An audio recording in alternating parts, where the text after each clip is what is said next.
you for allowing us to present today, Ben. Really, really appreciate it. Sounds like some Russian. Yeah, I got it. Ichimu. So yeah, if you can, please go ahead and send OSA an email. That's the way we're tracking this today. We're just trying to keep it simple. Shoot OSA an email with your name, phone number, and a subject of Tintri to win. And we'll do our best to get you this Oculus Quest 2 as soon as possible. So again, I don't know if you heard me before. Thank you, Ben, for allowing us to present today, and to all the members of the New Jersey VMware user groups. I myself, Bryan Duncan, I've been in IT for a little over 15 years. I've been a VCP since 3.5, so very much aware of the VMware world. Just so you understand what I've done in my career, I started at EMC. I worked at EMC for about 5 years, did a lot of backup and recovery systems type work there, put together a lot of DR and a lot of business continuity plans and strategies for a lot of the companies based around New York City. I then went over to Fusion IO, where we learned all about PCI-based flash, NAND flash, NVMe, etc. And then the past couple of years, I've been working in the analytics and AI ML space. So a lot of folks are saying, Bryan, why'd you come back to Tintri, right? It's a storage player. I've heard that it's gone up and down, right? We'll get into that in a second. It's very important that I kind of share that message to why at least I'm back here. And really it's because if you look at the products of Tintri, right, and where we are today, they were still great products. They had some financial decisions. Maybe they made some, errors early on, but they were able to get acquired and the technology is still available. So the folks that don't understand, both Tintri and the TGL product were purchased by a company called DDN, Data Direct Networks. If you're not sure who Data Direct Networks are, I'm not surprised. Essentially, these are the folks that are trying to help send Elon to Mars, right? They're helping these folks go into space, right? They're dealing with extremely large analytical data sets. They're doing high performance computing, right? There was another vendor that was around called Cray. You might remember those folks as well. They got acquired by HP about 2 years ago, okay? So DDN is still its own entity. And it's actually the largest privately held storage company at this point. And we could get into that in more details. And folks, just so you know, this presentation is for you. So if you have any questions or comments, just go ahead and raise your virtual hand, and I'll do my best to get to you as soon as possible. Okay. So as I said earlier, in my last sentence, I guess, this is what DDN is. And here is the Tintri Enterprise Division. So we are not talking to high performance customers. We are not talking AI, although we may have a solution for the storage that assists in that project. We are just talking with customers that have VMware, SQL, Oracle, more traditional enterprise-based workloads. Okay, and for the other folks that don't know, we have Osa Abasui on the line. Osa is my account executive. I work directly with him. Osa, I'm not sure if you're on the line, if you want to say hello. I am on the line. Hello. Great. Awesome. So folks, this is the family portrait today, right? So Tintri is comprised of 3 separate line items. So I'm going to start all the way on the right with the Necessita Store product, right? Some of you are probably familiar with this. It's a VSA, right? Software defined storage, excuse me. It's doing extremely well, and it's good for those scientific type of projects where you want to kind of build your own on the back end and then serve it. Necessita Store could assist there. Right in the middle, that's the old TGL product that you guys may remember, right? That's more of the Swiss Army knife, right? And we'll get into these different products in more detail to come. But if you needed block storage, you needed file access, but you still wanted to do things like deduplication, that's a perfect product for that, right? That's going to fall in between those traditional VNX type arrays, your traditional SAN arrays. However, if we look on the left-hand side at VMstore, a few of you may recall, this is the flagship product from Tintri. So VMstore was purpose-built for VMware-based workloads, okay? And I'll get into that in more detail as we go through the presentation, but essentially, The VM Store product treats all virtual machines, all VDI images, and even SQL databases down to the DB file as objects. And it gives us the ability to report on those objects, whether that's latency, bandwidth, performance, IOPS. We could get really granular. Okay. Great. So what is Tintri VM Store? I kind of went through this already. So it's for VMware, right? It's really purposely designed for VMware. It does work with other hypervisors. We do get that granularity. Just so you guys understand, this supports two types of connectivity. It supports NFS and it supports SMB3. That's it. Okay. One of the I guess things to take away from this presentation today is that VM Store, there is no disk groups. There is no RAID to configure. Essentially, each one of these 2U boxes shows up as a data store. Okay. These are all flash, by the way. We also have all NVMe today, which I have on another slide that grows from 30 terabyte all the way to 130 terabyte usable without any type of compression or deduplication numbers added.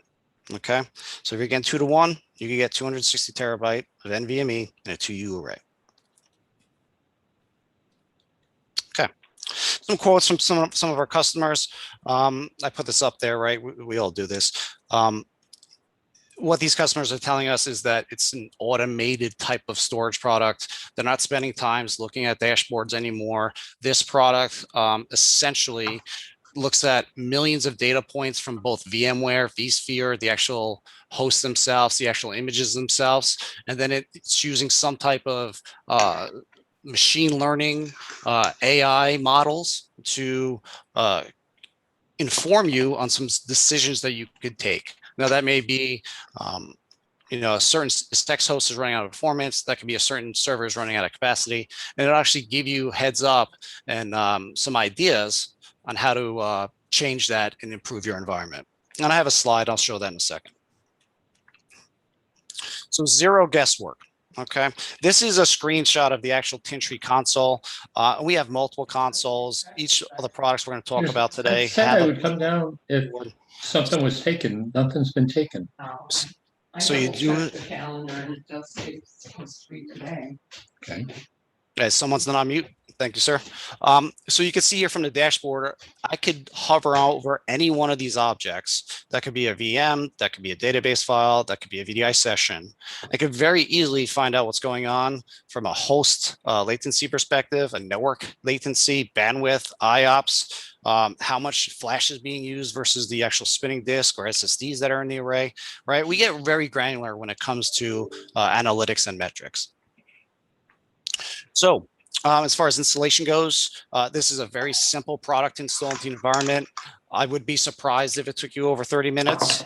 Like I said earlier, the way most folks treat this product is in a pod type of scale out fashion. One VM store equals one data store, and then they just purchase additional based on the products or based on the growth of capacity or performance needs.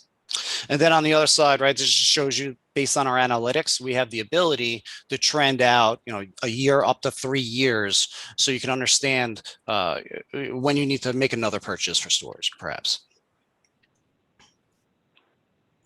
Okay, so this is a dashboard called Pintry Analytics. It does come free as long as you're paid with maintenance and you have access to all the software. This is a separate dashboard that allows you to look at all the analytics in the environment. We can really drill down deep on this type of stuff. If you wanted to know the how, what, who, why, when, where type of questions, this is a product that definitely can provide that. And like I said, it comes with our product. Usually something like this is based on capacity or CPU from a third party. It's good to have this type of feature included. Okay, here's another great feature about the VM Store. When you purchase one of these arrays, there's 24 disk drives available. You could start at 13 and then add one at a time if you need to add capacity. Okay, very different than a lot of other solutions out there where it's either half or all in, right? We allow you to scale one at a time. And how is that helpful? Well, it's much easier to ask for, a smaller amount to just buy a disk drive than it is to purchase an entire array. Does that make sense? Great. I said earlier, right, it is a VMware product, but we do work with other hypervisors and container type of orchestrators that are out there. I would assume some of you folks are probably looking at containers today. Great stuff out there.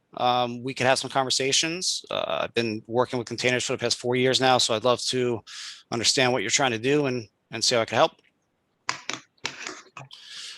So folks that are looking to do DR to cloud, maybe you want to back up from production to DR and then maybe tier to the cloud for a tertiary type of copy. Just let us know. We could have that conversation. No problem there. Connects right up. And this is really what we do or what we solve, right? So if you look at this slide's probably been around for about 20 years, probably 15 years, right? The IO blender. And what is that, right? That is the sequence of operations that the vSphere host takes. Essentially, it's synchronous, right? Or one at a time.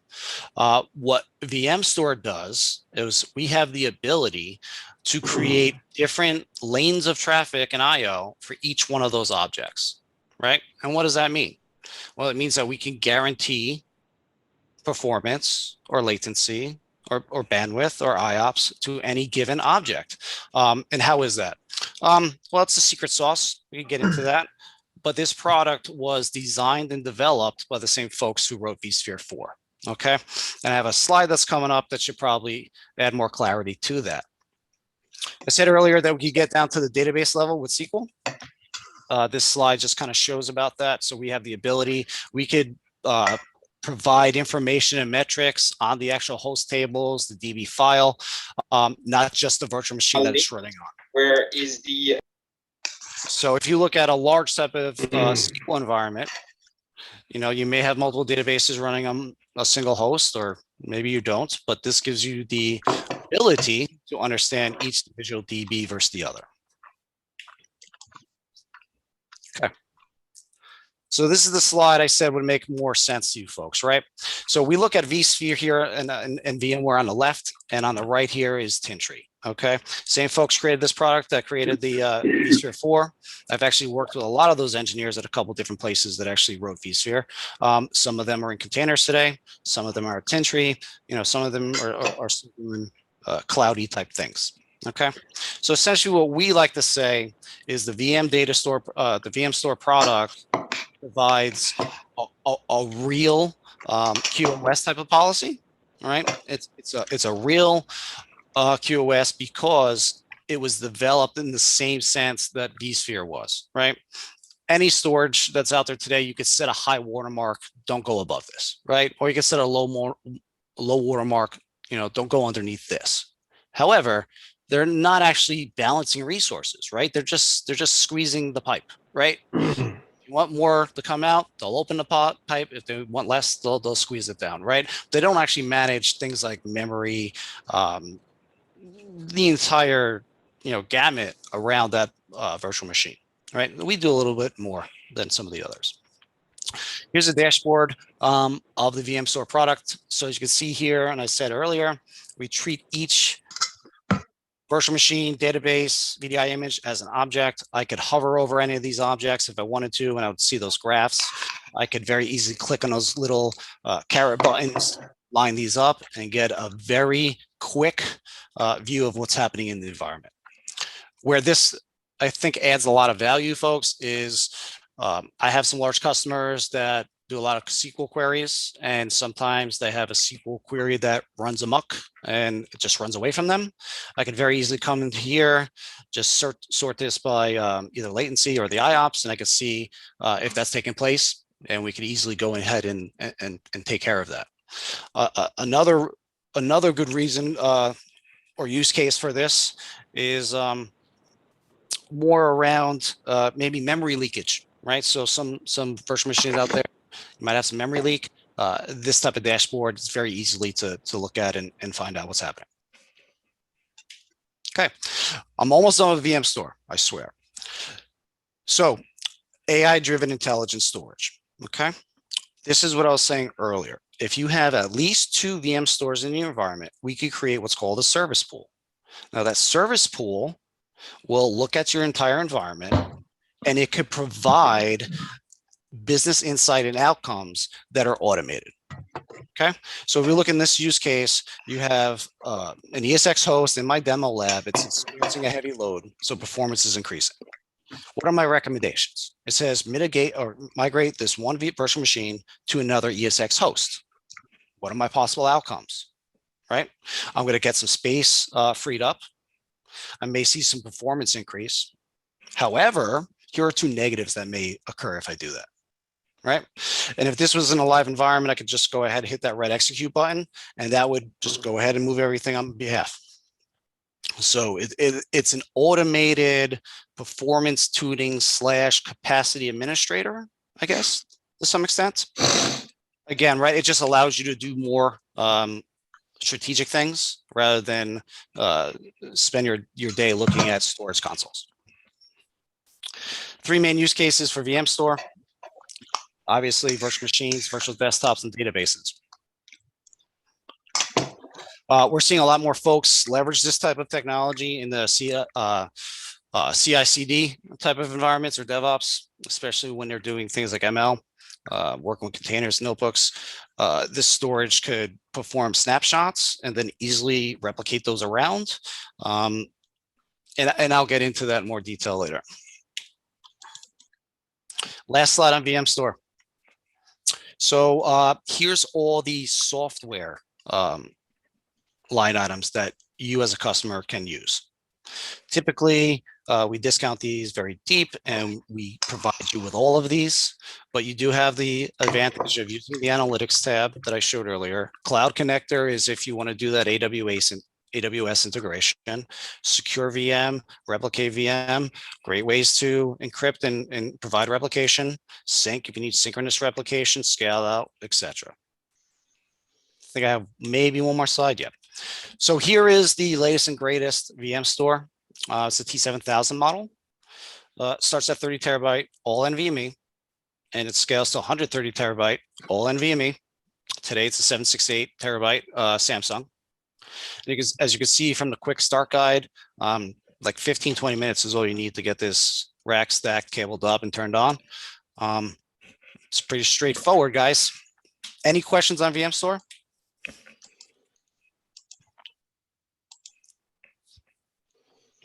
Okay, I'll take that as a no, and we'll just keep moving forward here, folks. How are we doing on time, Ben? You're doing great.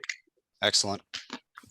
Okay, so what is Tintri IntelliFlash? I'm sure you guys remember TGL, right? And you're probably saying, yeah, whatever happened to those guys? Well, TGL got acquired by Western Digital after some financial turmoil. And then DDN went out and actually acquired that product from them. So DDN is now a really big player in the storage market, right? If you look at what they're doing in the HPC space, and they've been doing that for quite some time now, and with the recent acquisitions of both Tintri, TGL, and Exenta Store, they're really building a great product around traditional workloads on-prem, but you're going to see us also providing integrations with containers and cloud-based workloads. So why do customers like DDN? Right here, right? 5 nines, performance, unified efficiency, multiple protocol support, deduplication. Yeah, that's why people like this product. Here's the family portrait of who's using this out there, and they actually are still using it. To be honest, there's a lot of folks out here, and Osa and I could go a little bit more detail to how some of these customers are using it. We're seeing a lot of folks in the let's say public sector, more like police and fire departments with body cams and things of that nature. They're moving towards hybrid types arrays. So essentially you could have an IntelliFlash that has NVMe in the controller and then spinning disk on the back end. Okay, now why would you want to do that? Well, maybe you have bursty workloads, and maybe you could predict that workload, and maybe it's under 97 terabyte, and it'll actually fit in that controller head. So you could just keep that backend storage, cheap and deep storage for things like video, things like uncompressible media, and it's still cost effective. All right, 5th generation of the data management platform in the backplane. Here's all of the things and features and bells and whistles that would have been a license, but there are no licenses with IntelliFlash. So as long as you're concurrent with maintenance and up to date, you get all the bells and whistles out of the box for free.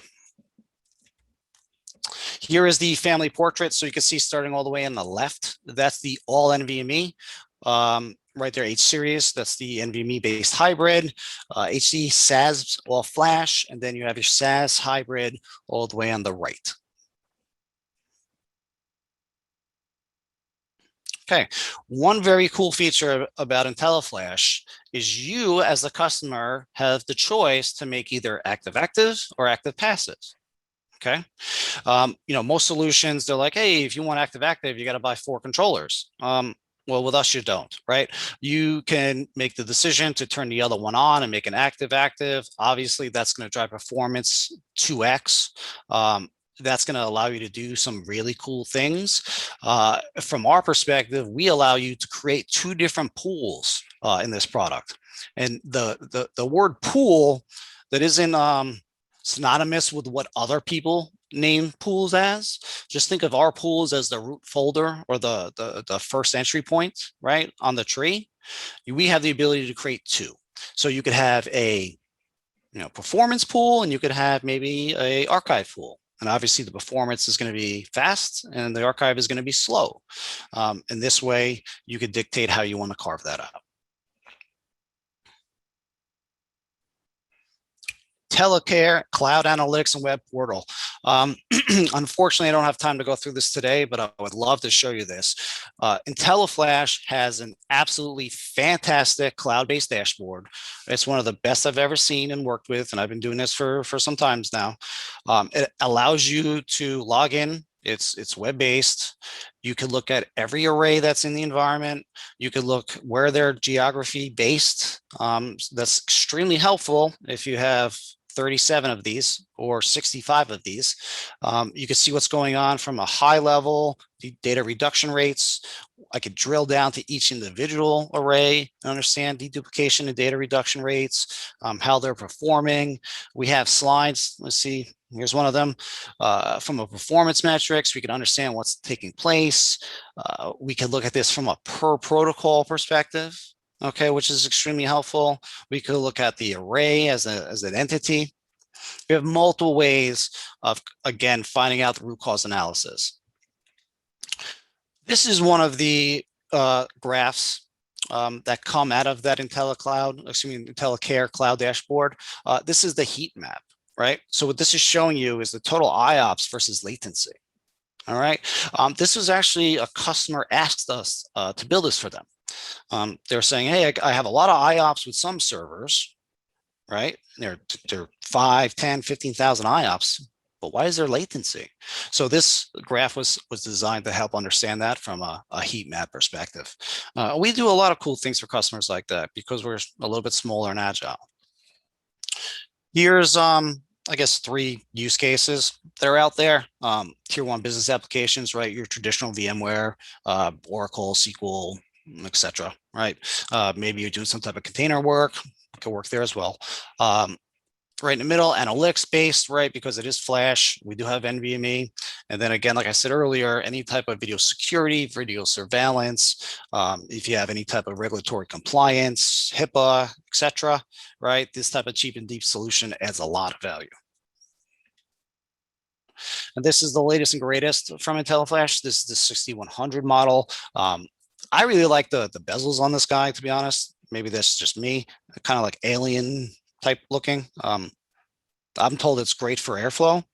It looks cool too. So yeah, this is an NVMe array. So it supports up to the 14 terabytes today. You're going to see I think the next is 16 terabyte Samsung NVMe. I know some competitors are already shipping with those. We're doing some very diligent testing to make sure we understand how far and how hard we could push them before we put them out into the public. Okay, oops, missed this guy. Again, this is the licensing page, no fees, everything's included, everything you'd want to do.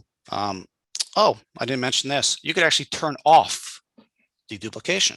You could actually turn off compression if you wanted to. You could actually choose to turn on just compression, not dedupe. Turn on dedupe, not compression. You could really move things around. I think that's very clever, right? Because I know certain workloads that I'll get 2x from compression, but I don't want to tax the CPU with doing deduplication for it, right? So again, this product allows you to do that. I don't know a lot that have that type of functionality. And here are some of the dashboards that IntelliCare does provide. I mean, it's pretty straightforward, right? It's similar. I mean, you've seen one IO graph, you've kind of seen them all. Obviously, we could drag and drop and drill down at a particular time if you wanted to, and correlate that with some other dashboards to understand what happens. This is what I care about, the space trend analysis tab. So I have this at a month now, but I could show this from a 1 year perspective, and it'll show me a year ago to date. It'll show me today, and it'll show me a year out from now. So what does that help me with, right? Well, you can see here, green is good. Yellow is, hey, something's going on. Red is I'm in the 90s, and black is I'm at 100% capacity. So with one click, one report, and you could have these scheduled to be emailed to you weekly, so you really understand what's going on, right? I know for a fact right now that 3 of my customers, once November 1st hits, they're at 100% because we had this conversation last week. Okay, I think that's very encouraging. I think it's very intelligent. They're trying to do a lot more with less. This was something I put together for you guys. I thought that was funny. Hopefully you're laughing or chuckling. And thank you for the time. Obviously myself, Bryan Duncan, Osa Basui. Any questions you may have, feel free to give us a shout or let Ben know, and he'll get back to us. Thank you for the time. Thank you, guys.